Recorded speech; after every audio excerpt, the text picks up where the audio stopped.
Estamos mais uma vez começando mais uma edição do programa Dois Pontos, uma iniciativa do portal repórternordeste.com.br com a sua novíssima Repórter Nordeste TV. Com muita satisfação eu recebo mais uma vez a cientista social e escritora Ana Cláudia Laurindo e vamos conversar um pouco sobre os principais temas que estão circulando pela internet, por exemplo, como lá nos Estados Unidos, em que, faltando menos de 100 dias da disputa presidencial, o democrata Joe Biden, ex-vice-presidente de Obama, está com 8,6% de vantagem, para Donald Trump, o republicano à frente da Casa Branca e hoje desgastado pelos efeitos da pandemia e cujo negacionismo dele fez com que os Estados Unidos sejam hoje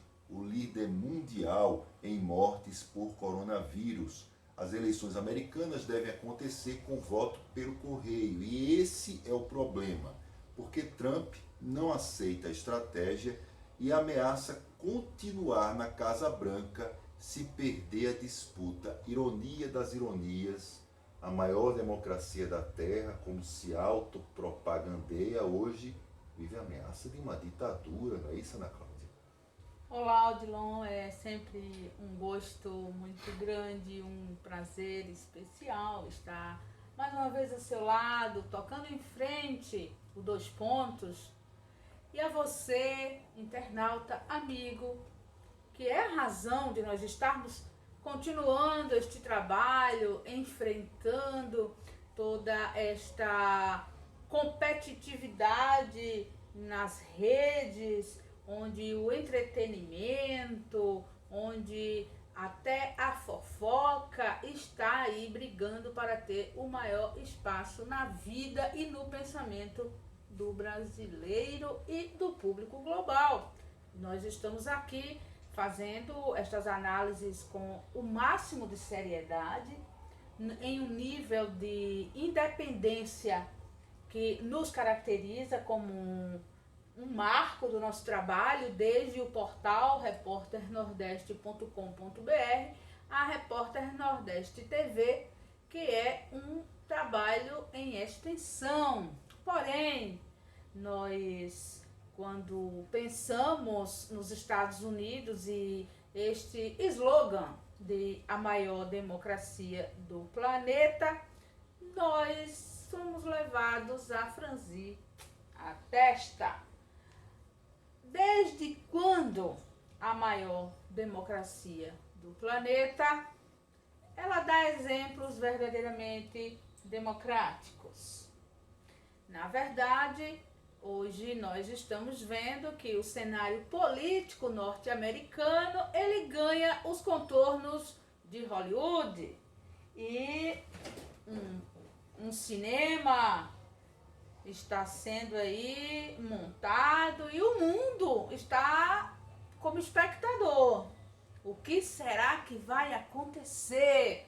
E no último capítulo, Trump dá o golpe, onde a nação mais bélica deste século e do século passado, onde ela se perdeu no seu discurso democrático para chegar ao ponto de ter um presidente dito republicano anunciando publicamente que, caso venha a perder nas urnas, não sai do trono.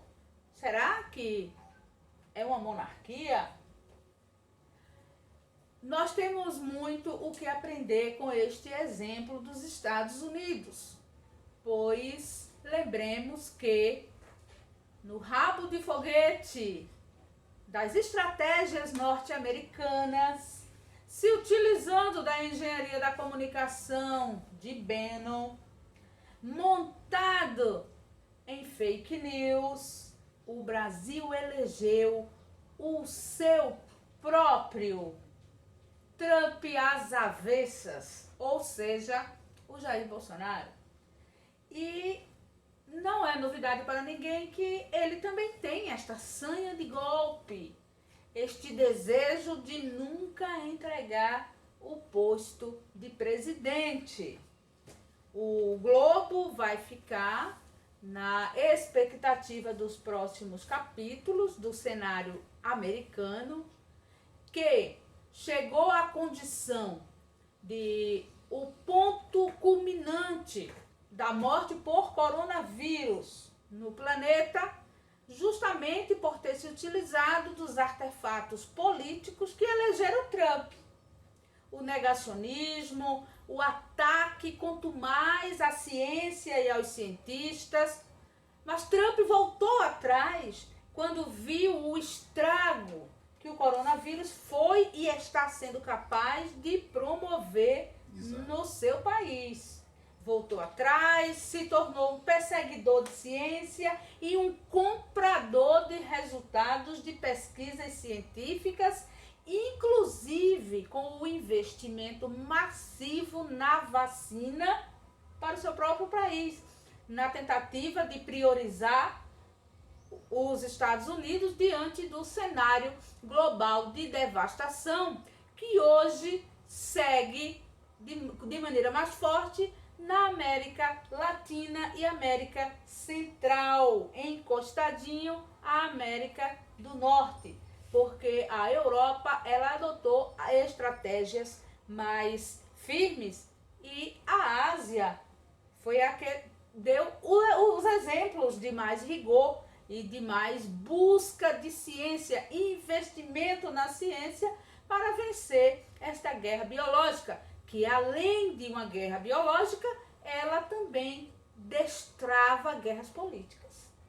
Então, os Estados Unidos, bem no modelo hollywoodiano, está a nos mostrar uma série de manutenção do poder por Donald Trump, o protagonista das ditaduras comunicativas e bélicas que assolam todo o globo. Talvez não seja mais digno de ser apontado como a maior democracia do planeta, a partir do momento em que publicamente se assume com uma intenção de golpe na democracia. Lembrando que essa estratégia de Trump de permanecer na Casa Branca, avaliando se vai aceitar ou não o resultado das eleições desse ano, as eleições de lá, ela é fartamente mostrada na imprensa americana, nos jornais, nas TVs, e o próprio Donald Trump assume essa posição, o que preocupa bastante o cenário norte-americano. Esse assunto ele é pouquíssimo discutido no Brasil, e isso é muito estranho, porque uma eventual negativa do Trump em aceitar uma provável derrota, uma possível derrota, pode levar a uma situação de consequências políticas inimagináveis no nosso mundo hoje. Nós estamos observando, por exemplo, a China no encalço americano pela disputa do poder, da liderança do poder econômico global. Os mercados americanos eles são muito fortes, muito poderosos, enfim, e é praticamente imprevisível e fora completamente até de cogitação a ideia de que um derrotado numa eleição de um país que é a potência considerada a potência econômica, política e militar do planeta, esse dirigente ele possa simplesmente dizer não ao resultado das eleições democráticas nos Estados Unidos e gerar, é claro, todo um processo de, inclusive do espalhar, digamos assim, desse questionamento global em cima de uma eleição, em cima do próprio conceito da democracia. Assim como conseguiu espalhar toda a violência verborrágica das fake news, uma política que vem dos Estados Unidos e que já afeta vários países da América Latina. E lembrando que o Trump nas redes sociais, ele vem perdendo espaço, eu não falo em relação a número de seguidores, mas ele vem perdendo espaço pelas investidas que existem nas empresas que controlam o universo digital. Elas vêm conseguindo censurar, inclusive, postagens, vídeos que o Trump ele vem colocando nas redes. E isso, é claro, vem afetando, isso afeta bastante a mente do povo americano. E a gente não sabe até que ponto isso pode insuflar, por exemplo, o eleitor mais conservador americano, o eleitor branco, enfim, que ajudou a eleger, a construir o fenômeno Donald Trump na política. E a gente tem que lembrar também nessa história que no Brasil nós temos o presidente da República, Jair Bolsonaro, que é o maior entusiasta de Trump na Casa Branca. Isso daí ele não nega e faz até, como a gente viu no dia da eleição, no dia da independência americana, ele fez uma grande festa, enfim, o Bolsonaro, com mesmo numa pandemia, exatamente uma comemoração para poder mostrar a subserviência que o Brasil deve ter na cabeça de Bolsonaro com os Estados Unidos, e o nosso Trump brasileiro, essa cópia mal feita que foi construída pela política nacional, uma cópia muito vulgarizada, mostra que o nosso presidente ele tem sim a capacidade de ainda querer a ideia de contestar resultados democráticos, dar um golpe de Estado, uma ideia que ainda não foi descartada, apesar de ele hoje atuar sob o silêncio do Queiroz. Mas vamos continuar nas nossas discussões, e uma notícia interessante que vem lá do sul da Itália. Quem não usar máscaras em ambientes fechados pode pagar multa de até R$ 6.098. A Itália acumula 35 mil mortos por coronavírus e 242 mil casos da doença. Um cabeleireiro, um bar e uma loja em Salerno, a 50 quilômetros ao sul de Nápoles, foram multados porque clientes não tinham máscaras. A doença é considerada controlada no país europeu. É difícil se implantar essa cultura no Brasil. A gente sabe que o brasileiro ele tem muita dificuldade de seguir leis e decretos. Enfim, a gente viu a posição, inclusive, famosa daquele juiz lá em Santos, abordado pela Guarda Municipal da cidade paulista, e agir da forma como agiu. Mas talvez, se os órgãos públicos eles começassem a efetivamente começar a multar as pessoas, talvez a gente tivesse uma mudança no comportamento do próprio brasileiro. Será que é isso, Ana Cláudia? Olha, Odilon, ultimamente não dá para fazer uma abordagem envolvendo povo e comportamento sem antes passar pelos governantes, principalmente no que se refere ao coronavírus.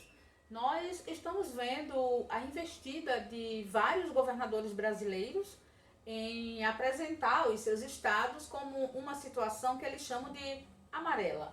A amarela seria uma situação em que há uma estabilidade, em que haveria uma ideia, inclusive, de controle do coronavírus. E nós sabemos que isso é mentira, principalmente porque a quantidade de morte continua muito elevada. Nós já, talvez até agosto, chegamos aos 90 mil óbitos em agosto. Podemos estar entrando agosto nessa casa aí.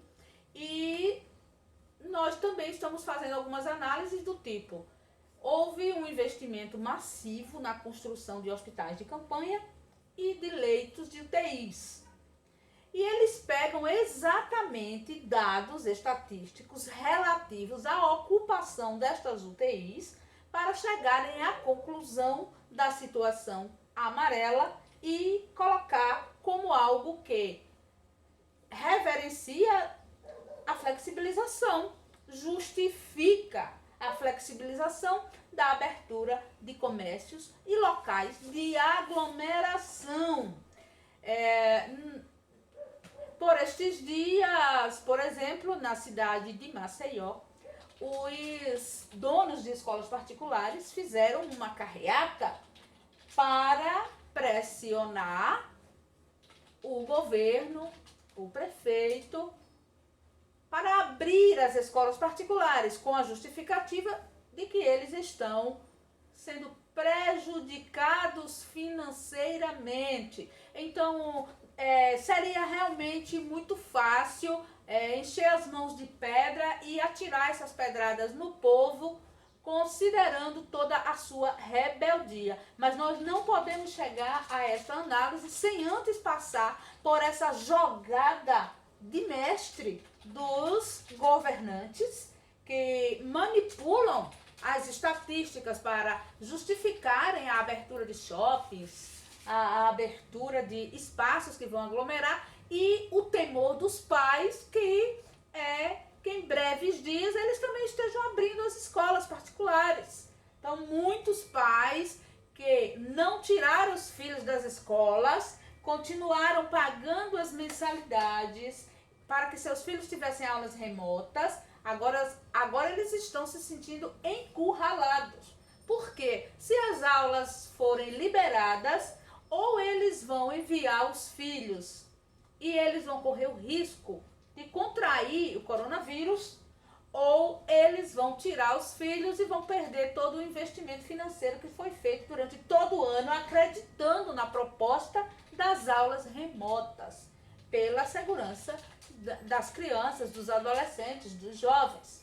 Então, se nós temos governantes e empresários que manifestam esse tipo de conduta por interesse financeiro, por interesse econômico, aí então nós podemos chegar no nosso povo e olhar, analisar, não avalizar, mas olhar e entender que se para aqueles que têm mais formação, informação e acesso, a vida vale tão pouco e o dinheiro, o lucro está acima de qualquer coisa, para o povo comum que vive imprensado, como diz o nosso ditado popular, entre a cruz e a espada, e que encontra nesta negação dos riscos a sua fuga particular,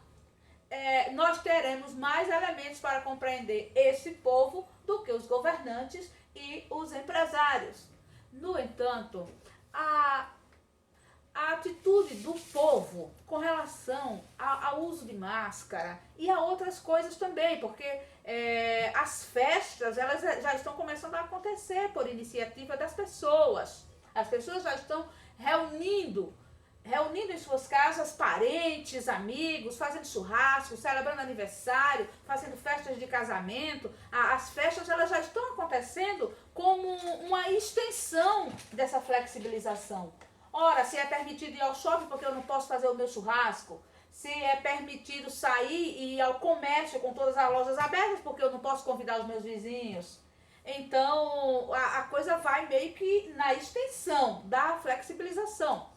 Mas o nosso povo em si, ele tem revelado o quanto uma educação para a vida comunitária faz falta, como a individualização do pensamento, das atitudes e da compreensão mesmo da vida. Ela é algo que afeta a coletividade, afeta o globo, inclusive, pois, Odilon, se isso não fosse algo que também passa pelos países considerados de primeiro mundo, não haveria necessidade de multa. Porém, o que nós sabemos é que nestes países as multas elas são cobradas. Se há uma instituição de multa, ela é posta em prática. O indivíduo que infringe a norma, ele vai pagar a multa. Nós aqui sabemos que se o indivíduo infringe o Código de Trânsito e ele conhece um político, se ele é multado por ter infringido aquele Código de Trânsito, ele entra em contato com o político, que entra em contato com a pessoa responsável e a multa ela é transformada em algo inexistente. Ela é retirada do sistema. Então, nós já temos, antes da pandemia, uma relação extremamente promíscua com o sistema de multa. E a promiscuidade com o sistema de multa, ela se dá em várias instâncias. Inclusive em sistemas de multa serem transformados em aberturas para Caixa 2. Nós sabemos que isso existe no nosso país.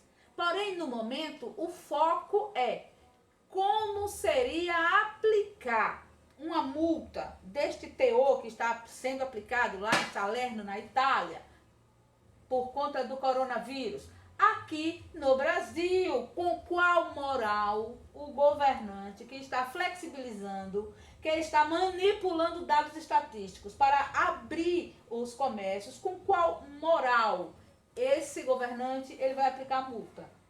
Você perceba como o sistema da má-fé, essa não é somente a corrupção no sentido da transferência econômica, mas é o abuso dos postos de privilégio, dos cargos, o abuso daquilo que seria mesmo o espaço de aplicação de políticas em defesa da vida, que é abusado e que é transferido para espaço de políticas em defesa do dinheiro, do lucro, em defesa do empresariado, dos interesses econômicos. Com qual moral estes espaços, estas instâncias, elas estariam cacifadas para chegarem até o cidadão comum com uma política que prevê já multas?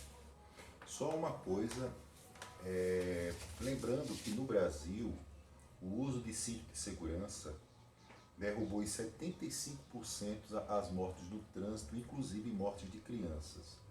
Foi uma campanha de conscientização também.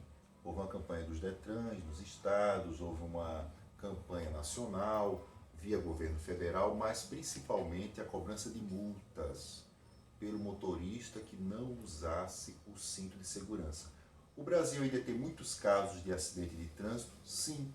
Inclusive, os nossos acidentes de trânsito são considerados destaque no mundo inteiro. Mas seria muito pior se hoje nós não tivéssemos a multa, no caso, para aqueles motoristas que insistem em andar sem o cinto de segurança, principalmente em áreas urbanas, que são áreas bem mais movimentadas, onde as manobras do motorista precisam, às vezes, ser mais bruscas para evitar alguns acidentes. Outro detalhe interessante a respeito da máscara é que existe uma discussão hoje, nós estamos tendo uma discussão a respeito da suspensão do Réveillon, da suspensão do Carnaval, etc, etc. Mas como é que vai ficar a eleição com o uso de máscara e, ao mesmo tempo, o uso de máscara no Brasil não ter essa cobrança mais firme do poder público, inclusive de multa, para obrigar o cidadão a usar máscara, por exemplo, na sessão eleitoral, que é um local que aglomera.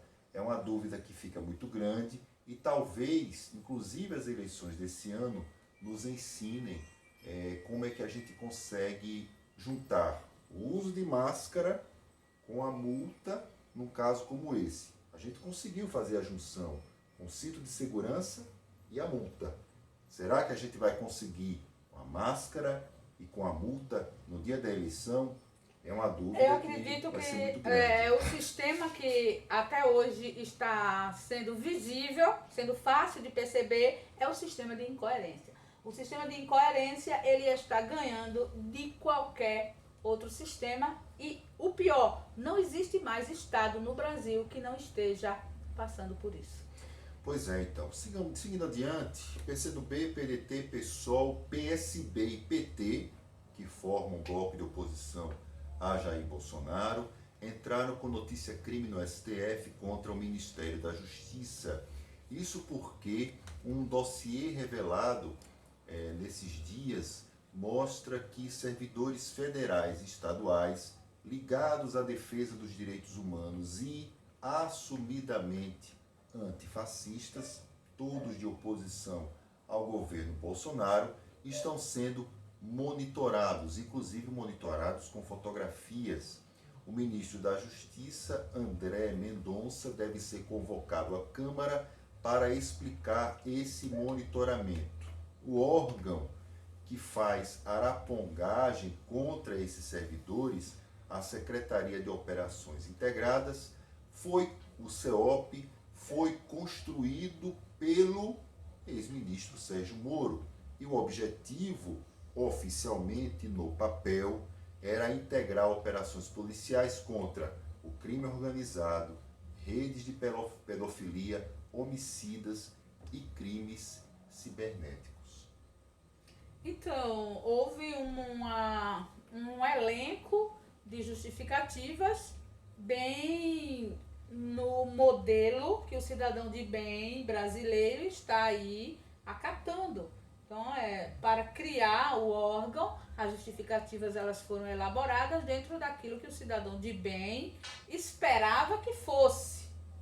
No entanto, o que nós temos aqui é um país que sonha, através do seu governante, em estabelecer um controle da liberdade de expressão em caráter de punição.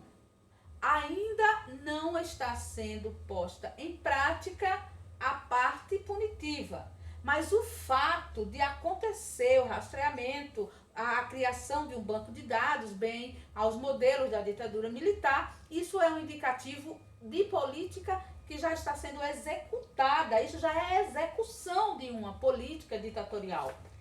Aí nós percebemos, e isso é muito importante de você, internauta, se ligar, é a importância de termos diversos partidos políticos. Olha, partido político, ele não é somente um espaço onde o indivíduo vai encontrar um respaldo para concorrer à eleição, não. Partido político, ele tem um papel social e esse é um deles.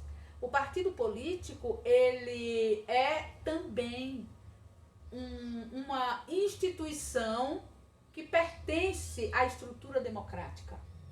E ele precisa utilizar-se deste pressuposto para defender a democracia. Então, quando estes partidos se unificam e eles falam enquanto instituições democráticas, denunciando uma atitude criminosa contra a democracia, significa que nós estamos saindo daquela estaca zero. A defesa da democracia, ela começa a ganhar corpo institucional legítimo no Brasil, e algo muito positivo é que tenha vindo da alçada dos partidos políticos, o que também acaba por revelar, principalmente para nós que somos eleitores, e é muito importante que você, eleitor, você perceba qual partido não defendeu a democracia. Então, observa, procura saber qual partido está defendendo a democracia e qual partido está sendo conivente com uma política ditatorial já em execução.